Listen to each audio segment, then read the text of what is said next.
Hello and welcome to Room 4's Assembly.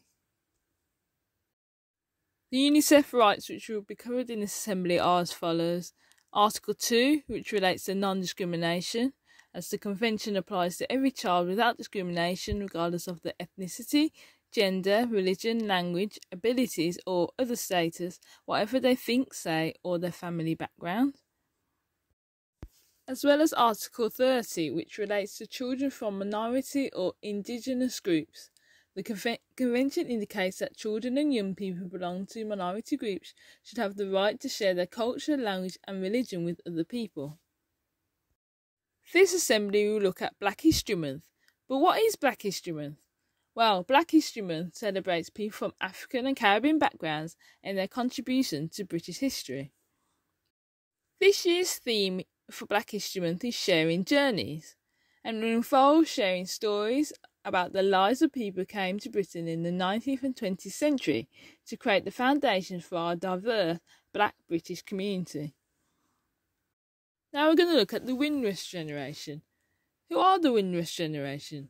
Well, the Windrush Generation refers to individuals who have come to the UK between 1948 and 1971 from Caribbean countries such as Trinidad and Tobago or Jamaica.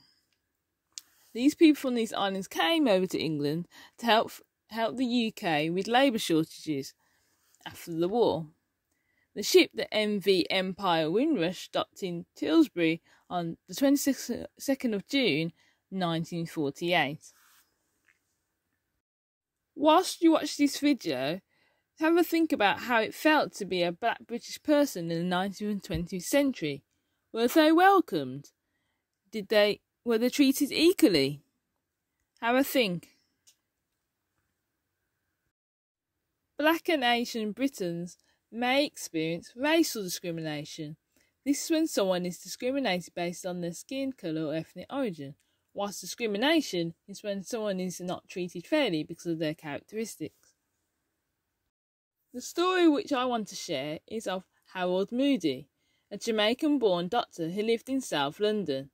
In the early 20th century, Black and Asian people experienced racial discrimination.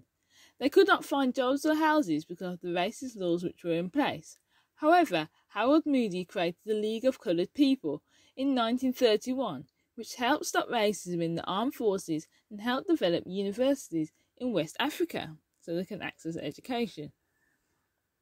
Room 4 explored how it may feel to be a Black British person in the 19th and 20th century by creating posters. The first poster refers to how Black people couldn't get any jobs or couldn't have any housing because they were Black. And the second picture refers to how Black people had to travel over from the Caribbean to England on the Windrush ship. So how will you celebrate Black History Month? What activities will you do in your classes? Check out the links below to find out more information and resources about Black History Month. Thank you for listening to our assembly.